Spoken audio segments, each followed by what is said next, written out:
नजर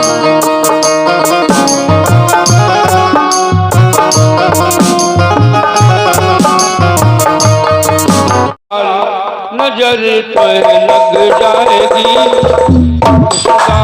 माँ के लाल, नजर तो लग जाएगी यशोदा माँ के लाल, नजर तो लग जाएगी। लग जाएगी हाँ लग जाएगी, लग जाएगी हाँ लग जाएगी यशोदा मैया के लाल, लग जाएगी। अरे यशोदा माँ के लाल,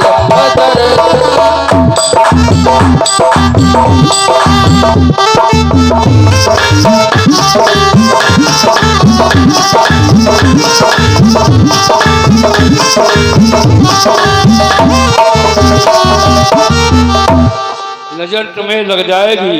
एक है श्याम एक है गोरे, नंद बाबा के लाल, नजर तो ही लग जाएगी। कल्पना कर रही है भगवान सीधे जा रहे हैं, सीधे चले जा रहे हैं। एक बूढ़ी अम्मा कह लगी काय जाके पीछे पड़ी हो, काले सांप को दूध पिलाओ और फूलों की सेज बिछाओ, मौका लगने पर लेगा काट, ये करिया कबहू न अपनो हुई, जहाँ पे काय देती प्राण, ये काला कभी अपना नहीं होगा। बेचारी निराश होकर लौट आई। भगवान थोड़ी दूर आगे बढ़े, इन्हें ग्लानि हो रही है काहे की, हम मामा क्या मेहमानी में जा रहे हैं और कपड़े पुराने हैं, 2-4 दिन के लिए कपड़े मिल जाते किराए पर तो बहुत अच्छी बात होती, अब कपड़े कहाँ मिलेंगे। इंतजार कर रहे हैं, तब तक भोजनाथ कंस का धोबी यमुना के तट पे कपड़े साफ कर रहा है। आवाज कन्हैया के कानों में आई, उसके पास गए, बोले हैं धोबी क्या 2-4 दिन के लिए किराए पे कपड़े दे सकते हो। धोबी हंसने लगा, बोला आप ग्वाल कमारे आए हैं चुंगल में, सारी सांस एक ही मिट्टी में मिल गई, अब तो किराए पे कपड़े भी मांग रहे हैं। अटांग शताएं बोल रहा है। शराब का एक ऐसा नशा होता है, न बुद्धि काबू न तन काबू न मन काबू। एक हम कथा की जगह हो, एक हमारे सामने आए व्यासगढ़ जी खड़े हुए और नशा में ढूंढ हम पर मालूम का कारण के पंडित है, हाँ हमारी कोई गलती हुई बताओ, हमारी कोई गलती हुई बताओ। गलती तुम्हारी ना गलती हमारी, तुमको गलती करने वाले आदमी नशा हम पर पूछे गलती हुई बताओ। पंडित हमारी चाय में रुपया फाड़ तुम्हारे ऊपर फेंक दें, हम कोई फाड़ का है दे दो, गरीब को दे दो, कहते नशा हो रुपया फाड़ क्यों फेंक दोगे। भैया इस शराब का नशा न तन काबू न मन काबू न बुद्धि काबू, हजारों हो गए बर्बाद बोतलों के बंद पानी में, गिलासों में डूबे फिर न उबरे जिंदगानी। घर में बच्चे बहुए और देवियां नंगी उघारी है, भूखों मर रही है, और आप शराब के नशे में धुष्ट होकर सब कुछ बर्बाद कर दिया। तो शराब का कैसा नशा होता है, न तन मन बुद्धि कुछ काबू नहीं रहता है। धोबी शराब के नशे में बोला कि राजा के कपड़े तुम्हारे लिए, शर्म नहीं लगती है, राजा के कपड़े तुम्हारे लिए।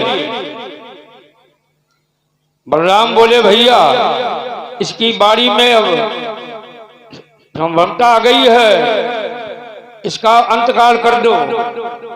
भैया पता है तुम्हें ये कई जन्मों का दुश्मन है, ये धोबी कई जन्मों का दुश्मन है। इसी के कारण निरपराधिन सीता को माता 5 महीने का गर्भ था, भगवान ने लक्ष्मण के द्वारा जंगल में छुड़वा दिया था। इसी धोबी के कहने पर निरपराधिनी सीता 5 महीने का गर्भ है, प्रभु राम ने छुड़वा दिया था। क्यों? भगवान ने कहा मेरा राज्य प्रारंभ है, देखो मेरे लिए आदमी क्या कह रहा है, जनता क्या कह रही है। तो दूर चले जनता की आवाज सुनने। एक धोबी था, तो अपनी घरवाली को डंडों से मार रहा था और कहता था, हम राम नहीं है जिनकी सीता 14 महीने 6 दिन लंका में रही, उन्होंने पुनः वापस कर लिया, मेरी पंचायती जात है, तमाम न्योता मुझ पे पड़ जाएगा।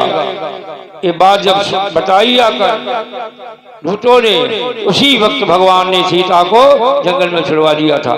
इसी धोबी के कहने पर भगवान कन्हैया आगे बढ़े, उसकी खोपड़ी को पकड़ लिया और 7 बार घुमाया और चट्टान पे मार दिया। उसका प्राणांत तो हो गया, ऐसा लगता है मानो 6 महीना पहले का मरा पड़ा। वे कपड़े सब उठा लिए, उठा करके कपड़े टेलर मास्टर को दिए। अरे टेलर मास्टर, क्या मुझे कपड़ा बना दोगे मेरे लायक? टेलर मास्टर बड़ा आश्चर्य में पड़ गया, जो संसार को पहना रहा है उसे हम पहनाएं, दुनिया के खिलाने वालों को हम खिलाएं।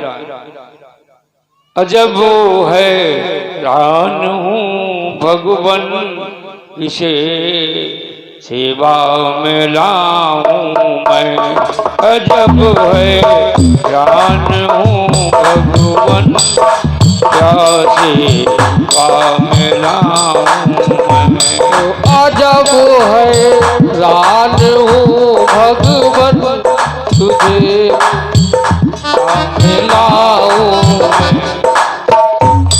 बताओ ऐ प्रभु मेरे, बता दो ऐ प्रभु मेरे, तुम्हें कैसा बनाऊं।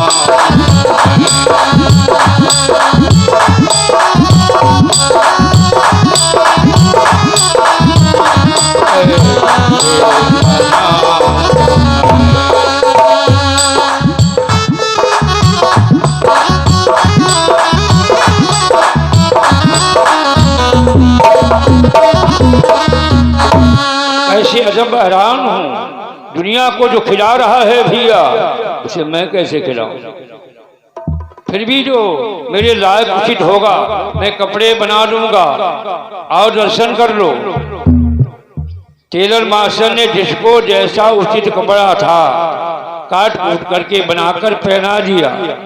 दोनों भाइयों ने कपड़े पहन लिए। सुदामा नाम का माली आ गया, उसने गले में मालाएं पहना दी। फूल माला से शोभा होती है गले की और सम्मान होता है। दोनों भाइयों के माला पहना दी, माला भी पहन ली, कपड़े भी पहन लिए। अब क्या कमी रह गई परीक्षित? अब क्या कमी रह गई? अब माथे सोने हैं। अगर कोई चंदन लगा देता तो और बढ़िया बात होती। अब चंदन कौन लगाएगा? कौन खड़े? भैया भैया हो कि बेटिया हो?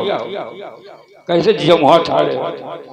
तब तक कितने फुर्ती है, यहाँ बैठ गया कितनी फुर्ती से। भाइयों अब तो बड़ी मुश्किल है। तब तक क्या देखा भगवान ने? वो कौन आ रहा है भैया? कौन आ रहा है? कुब्जा नाम की भक्ता, 3 जगह से टेढ़ी थी, कुरूप है, घूंघट नहीं निकाले थी। घूंघट तब निकाले सुंदर हो, सुंदर हो तो घूंघट निकाले। ये तो कुरूप है, काली है, 3 जगह से टेढ़ी है, घूंघट नहीं निकाले थी, मुंह खोले है और चंदन की प्लेट हाथ में लिए हुए है। भगवान बोले, है भक्ता क्या मेरे चंदन लगा दोगी? ये मालूम कुब्जा मालूम कौन है? त्रेता काल में शुभ्रखा थी। राम के इशारों से लक्ष्मण ने इसके नाक कान काट लिए थे। वही द्वापर में कुब्जा बन करके आए। अब राम छोटे हो गए, लक्ष्मण बड़े हो गए, तो चंदन कैसे लगा रही है? ये देखो सब प्रसादी का इंतजाम हो रहा है। सेब वगैरह कटकर केला वगैरह सब आपको वितरण हो गए। महायज्ञ हो रहा है बबनापुर में, महायज्ञ हो रहा है बबनापुर में। 1 रुपए भी जो भगवान को चढ़ा देगा उसको भी उतना ही का फल मिलेगा। ये संकोच नहीं, उतना ही एक का उसे फल मिलेगा। श्रद्धा का दान दिया होता अनंत गुना। हमने भी एक बार दे के आजमायो है। कहा था घारी मुरारी बहन द्रौपदी से, मैंने क्या दियो तुमने कियो सोए पाए। अपने किए हुए का फल मिलता है। माताओं साड़ी क्यों चढ़ाई जाती है कथा में? भागवत में साड़ी का विधान क्यों है? द्रौपदी ने अपनी 1 लाख रुपए की साड़ी, भगवान के जब अंगुली कट गई थी 16,000 सभी रानियां उपस्थित हैं, किसी के खटक नहीं पैदा हुई। द्रौपदी ने अपनी साड़ी फाड़ कर अंगुली में पट्टी बांध दी थी, तो भगवान ने आशीर्वाद दिया था, जाओ बेटी, जो तुमने कीमती साड़ी फाड़ कर मेरी अंगुली में बहता हुआ रक्त से रोका है, अभी वक्त पड़ेगा एक साड़ी के बदले तमाम साड़ियों का अंबार भेज दूंगा। तो कभी वस्त्रों की कमी नहीं होती है जो वस्त्र अर्पण करती हैं। सुहाग वस्त्र दान देने वाली माताओं का जल्दी सुहाग उजड़ता नहीं है, उनका सदैव सुहाग अमर रहता है। जो बस रील आती है, देखो दुनिया अजब बहार है, हर वस्तु यहाँ की साथ ले, नेकी का बदला नेक है, बद से बदी की बात ले। मेवा खिला मेवा मिले, फल फूल दे फल पात ले, आराम दे आराम ले, दुख दर्द दे आफात ले। ये कलयुग नहीं है, कलयुग नहीं करयुग है। ये करने का युग है। या दिन को दे और रात ले, खूब सौदा है नकद, इस हाथ दे इस हाथ ले, इस हाथ दे इस हाथ ले। और भी दान वीरों की रिश्वाई सुन लो, फिर कथा पे चल रहा हूं।